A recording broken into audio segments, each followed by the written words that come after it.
Can consent of the governed be withdrawn? Have you ever thought about what gives a government the right to rule? The idea of consent of the governed is central to this question. It suggests that a government's power comes from the agreement of the people it governs.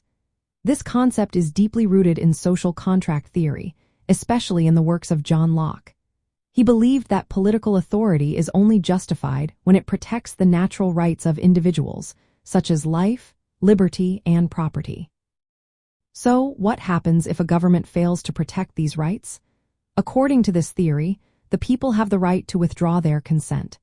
This means they can seek to replace or reform their government if it does not uphold its end of the social contract.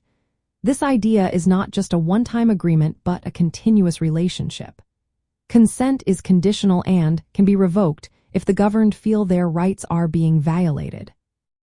From an ethical standpoint, this withdrawal of consent can take many forms. It might look like civil disobedience, protests, or simply refusing to comply with laws that are seen as unjust. In democratic societies, consent is expressed through active participation, such as voting and civic engagement. When people disengage or oppose their government, it signals that they no longer consent to its authority. Historically, many movements for reform or revolution have been justified on these grounds. When a government becomes tyrannical or unrepresentative, the people have the moral right to withdraw their consent and seek change. This principle serves as a check on political power, ensuring that governance remains accountable to the people. In essence, the idea that consent of the governed can be withdrawn is a fundamental aspect of ethical governance. It reminds us that authority must be accountable and responsive to the needs of the people.